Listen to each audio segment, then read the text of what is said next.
Is there a possibility of free energy?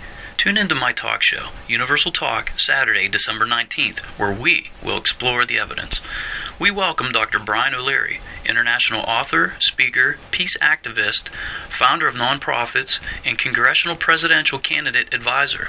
His latest book, The Energy Solution Revolution, deals with the issues regarding advanced clean energy technologies. In his open letter to President Obama, he delivers an incredibly powerful, logical, and thought-provoking statement with implications to the future of us all. Tune in and check out our findings on Universal Talk, Saturday, December 19th at 10 a.m. Zero-point energy. Well, again, these are concepts that represent a huge breakthrough in our potential energy use. And it's been around for a while. It's been around ever since the time of Tesla, but it's never been developed for use, for practical use. What happens is, and it has been happening as a result of hundreds of researchers worldwide, is that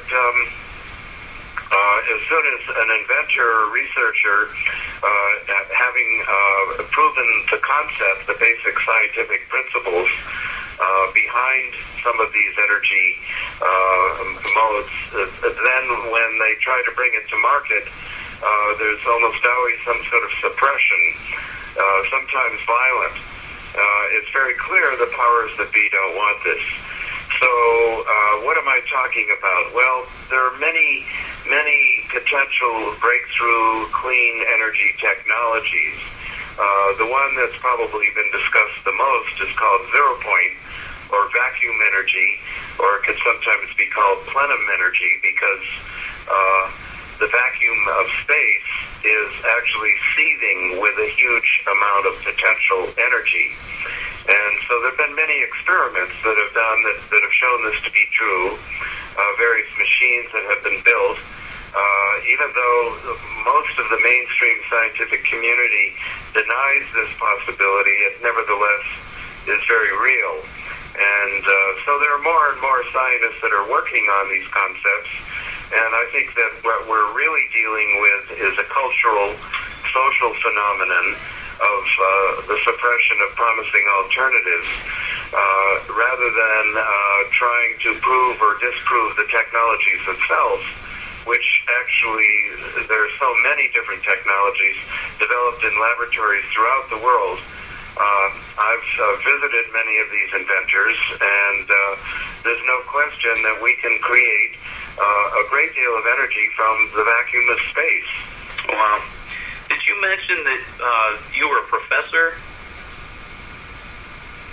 I'm sorry, I couldn't.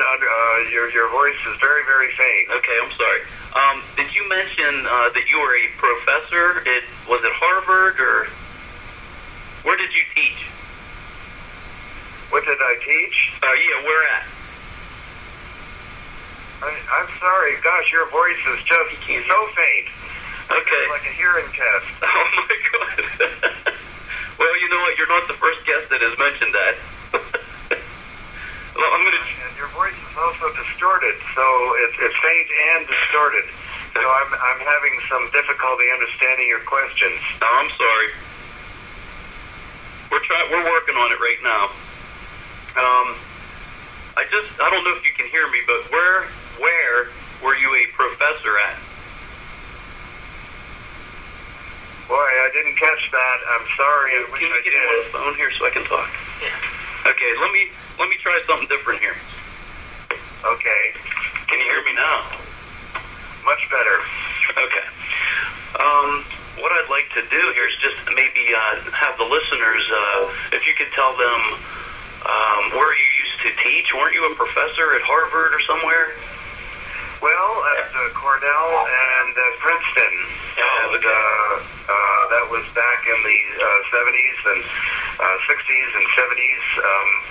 And then I made a clean break with the academic world when I started to have some unusual experiences, I guess what one would call paranormal experiences. I had a near-death experience, and I had a healing experience and a remote viewing experience. And